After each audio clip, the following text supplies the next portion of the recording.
You ever feel like things are 23 degrees sideways?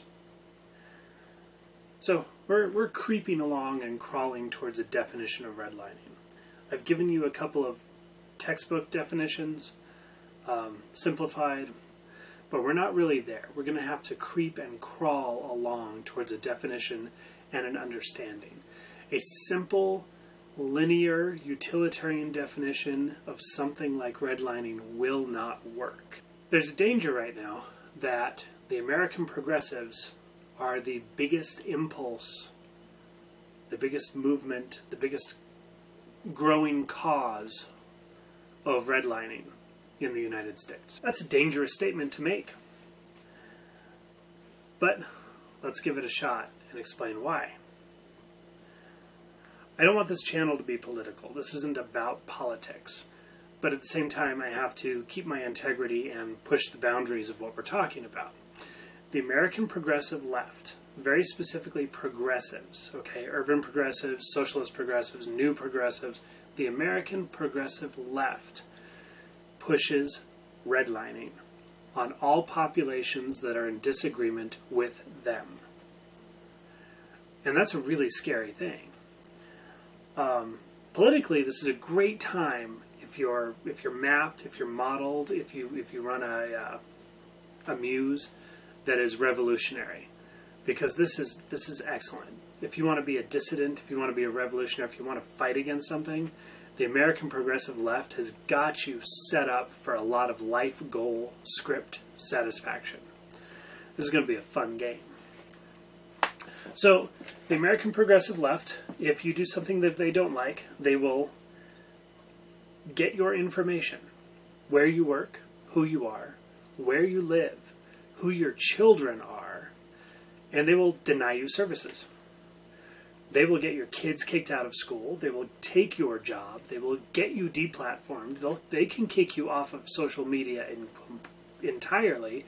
And if you're actually a thorn in their side, they can get you removed from banking services. That's redlining. And that's not situational redlining. That's deliberate, hardcore redlining. It gets even better because as a general group, the American progressives look down on and don't want services for people they dislike. Remember that the last election cycle, this is 2019, so we're talking about 2016, 2017, the American progressive left made it a platform that the people who wanted their jobs, their career jobs, shift work, labor unions, were outdated and didn't deserve to work. They weren't good enough to work. Remember that, okay? You want to talk about redlining, that's it in a nutshell, okay? There's a kind of elitism that goes with this progressivism. They think that they're better educated. They really do. You get into conversations online and they assume automatically that if you disagree with them, you are dumb. Wow, I'm going to get worked up on this one. Denial of services. There's an assumption that anyone who's worthwhile has a certain kind of broadband or certain amount of broadband or access to certain materials, that rural America doesn't exist for them, okay? There are no services. There's nothing out there, okay? If you're one of the special protected minority groups that they want to, I don't even know what they're doing with them. They're using them, but they're not really recruiting them. I don't know exactly what the progressives think they're doing. It's kind of like a voyeurism. Okay, I think that's really it. If you're one of the protected minority groups that the American progressive left is using for voyeuristic fantasies, then in a rural area you will get some benefits. But in general, those benefits aren't going to extend to things like jobs for your community. Not at all. You know, bathroom politics is much more important. So this is a kind of an expansion of the concept of redlines. Redlines are things that keep you down, that are dependent on who you are, where you are, kind of situational. And they're things that don't really make sense. Like not being able to get fresh food because you live in what's called a food desert. Now, a real food desert, and the modern definition of a food desert are kind of different things, okay? But literally not being able to get a head of lettuce anywhere within reasonable travel, that's a food desert. So that exists, okay? And I've seen urban areas where it's very difficult to actually go grocery shopping. But the situation in rural areas for food access is actually sometimes really bad. I'm surrounded by tens of thousands of head of livestock. Goats and cows and pigs and goats. And I have to drive to Reno to get a decent cut of meat. Okay?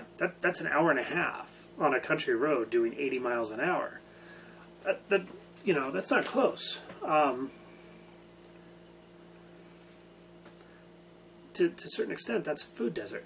Our produce out here is horrible. Okay, this is not a produce growing region, and you are limited to choices of Walmart and Safeway, and they both get pretty much the same thing, except Safeway charges twice as much.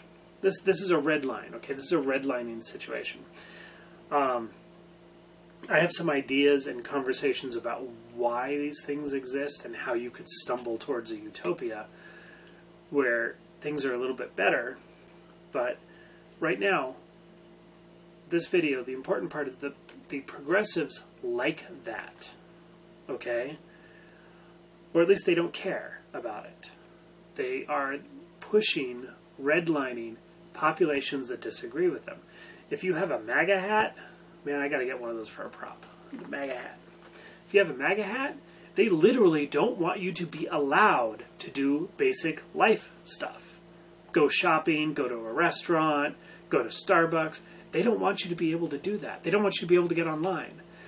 They have unilaterally determined that that is a KKK symbol or something. They decided it. And if you own one, if you wear one, they want to deny you services. Up to and including banking services. Think about that, okay? Think about where this puts half the population of the United States. Okay, so the progressives are going to tell you that redlining is mostly racial. That the whole basis of redlining is denying people access to opportunity based on the color of their skin. Bullshit! Redlining is at least as much about socioeconomic class, the site of the culture war, basic classism, and academia. The progressives are willing to throw away half of the population of the country for disagreeing with them. When I say throw away, I mean deny services, deny restaurant access, banking access, deny jobs, okay? They will out you. They will try to embarrass you. They will try to make it so that you are socially ostracized and can't leave your house and have a good time. Think about that. That's deliberate. These are activities that happen in small and large mobs all the time. When I do get political, I am often associated with conservatives. I'm not a conservative. I am very far from a conservative, except where I'm not. I think that 95% or better of the American left is Soviet. Full authoritarian leftist. Soviet, Maoist, that mold, that model. I think that the American right, the Republicans, the conservatives, the libertarians, are about 75% Soviet. Full-on authoritarian leftist, Soviet Maoist power model. They are Soviets, just as much as the American left, the progressives, the Democrats are. That puts me in a very odd spot because I have to kind of play the numbers here, okay? 1 or 2% of the Democrats are going to let me talk about being a gun nut. Most of the right wing is perfectly happy with it.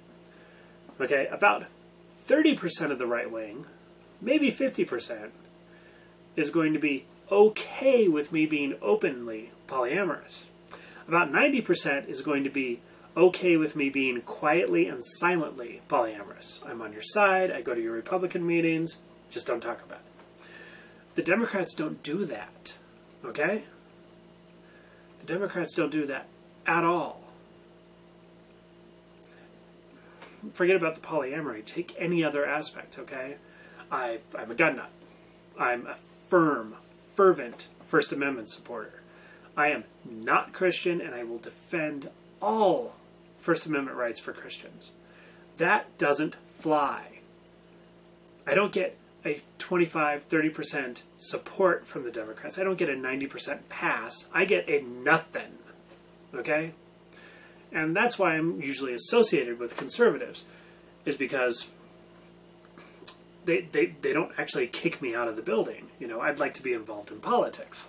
So I get associated with conservatism a lot, and I've had this in a small way. I've had a little bit of swatting. I've had people called because, you know, I homeschool kids and I'm conservative-ish. And I've had my wife harassed at work. So I've had a little of this from the active left. Not a Facebook headline news blow up like you see 2 or 3 times a week now, but this is continuous. This is what they do. This is redlining. You should not have to be punished in a special way, a special lack of opportunities because you choose to do something like homeschool your kids and you have a political belief. Okay? I've had people called because I was teaching creation science, and I'm not even a Christian, and I don't teach creation science. But there's an assumption that because of this, I must be a creationist. Talk about bubbles, man. So, there you go. Redlining. Denial of services. Denial of opportunity. Denial of growth. And I talked earlier about how that denial of social opportunity is such a big deal. And that's the one where the progressives are trying to hammer anyone who dissents, anyone who disagrees, especially. Denying banking services, deplatforming, that's exceptional. Okay, those are exceptional cases, all right? I'm no Alex Jones. They're not going to deplatform me. But denying social opportunity, they're right there with that. They would like to deny me a lease, a job, whatever. That's perfectly fine with them. But they literally want to make it so I can't leave my house and go out in public. Think about that. Think about the kind of redlining that is.